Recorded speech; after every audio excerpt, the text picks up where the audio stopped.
चंद्रशेखर आज़ाद ने खुल्लम खुल्ला ये धमकी और चेतावनी और चुनौती दे दी सीएम योगी आदित्यनाथ को, जेल में जिसको भरना है भर दो, लेकिन हमारे एक भी लोगों को जेल में भरा, एक बेकसूर लोगों को जेल में भरा तो पूरे जेल को भर देंगे। चंद्रशेखर की ये चुनौती है, ये चेतावनी है, ये धमकी है, या फिर ये खोखलापन है, या फिर ये उन सबूतों को छुपाने की स्ट्रेटजी है जो प्रयागराज हिंसा में हुआ, जो प्रयागराज दंगा में हुआ, जिसमें योगी पुलिस का कहना है कि भीम आर्मी के सेनाओं ने दंगा भड़काया, चंद्रशेखर आज़ाद कुछ गुंडों को लेकर जा रहे थे, हम उसको माफ़ नहीं करेंगे, उन तमाम लोगों को जेल में डालेंगे। कानून व्यवस्था का कहना बिल्कुल ठीक है, योगी पुलिस का कहना ठीक है, लेकिन जो अहम सवाल है, जो मूल सवाल है, जिसको हम बारीक से समझना चाहते हैं और आपके सामने रखकर आपको समझाना भी चाहते हैं कि आखिर ये क्यों चंद्रशेखर आज़ाद आखिर ऐसा कह रहे हैं, क्यों चंद्रशेखर आज़ाद ऐसा कह रहे हैं। क्या योगी से सीधे लड़ना चाहते हैं? क्या योगी से उनको डर नहीं लगता? क्या योगी पुलिस से डर नहीं लगता? क्योंकि भीम आर्मी के जो सेना है या आपके जो कार्यकर्ता हैं या तमाम लोग हैं, क्या उसको छुपाने के लिए या उसको बचाने के लिए आप ऐसे धमकी तो नहीं दे रहे?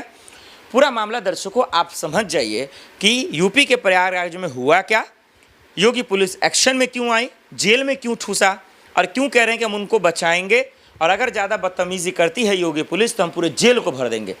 चंद्रशेखर आज़ाद ऐसा क्यों कह रहे हैं, हम इसको समझेंगे और आपको समझाएंगे और योगी पुलिस को करना क्या चाहिए अब आगे वो हम आपको बताते हैं।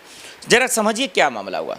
चंद्रशेखर आज़ाद और उनकी पूरी सेना एक साथ प्रयागराज में एक दरअसल जो है जिसके साथ बदतमीज़ी हुई थी, जिनके साथ नाइंसाफ़ी हुई थी, उनके परिवार से मिलना चाहते थे। ये भीड़ को लेकर चले जाते हैं, योगी पुलिस उनको रोक देती है। मामला जो है दरअसल भीड़ में बदल जाता है और उसके बाद तोड़ फोड़ आगजनी अचानक से शुरू हो जाती है। बिल्कुल गलत है। किसी भी राज्य में, किसी भी ज़िले में, किसी भी गाँव में, किसी भी चौक चौराहा पर ऐसी घटनाएं नहीं होनी चाहिए। ये जिम्मेदारी सरकार की जितनी है उतना ही तमाम विपक्षी लोगों के लिए भी है और उतना ही आम जनता के लिए भी है कि आगजनी, हिंसा और वायलेंस से बचें।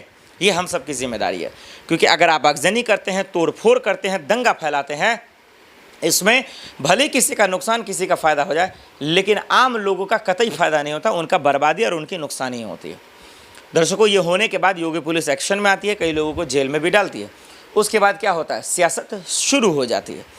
एक तरफ कोई चंद्रशेखर को जान से मारने की धमकी देता है, अखिलेश को जान से मारने की धमकी देता है, चंद्रशेखर को बर्बाद और तबाह करने की धमकी देता है, तो वहीं चंद्रशेखर आज़ाद भी धमकी देता है, चुनौती देता है कि जेल को भर देंगे, जेल को चारों तरफ से घेर लेंगे, योगी पुलिस सुधर जाओ, योगी जी सुन लो, वगैरह वगैरह। और मायावती तमाम लोग जो है, हालांकि इस पर खामोश क्यों रहती हैं, मायावती को भी जवाब देना चाहिए। दलितों की मसीहा वो भी है, दलितों के रखवाली वो भी है कि अगर चंद्रशेखर आज़ाद गलत कर रहे हैं या सीएम योगी की पुलिस गलत कर रही है, बीच में आकर आपको बोलना चाहिए।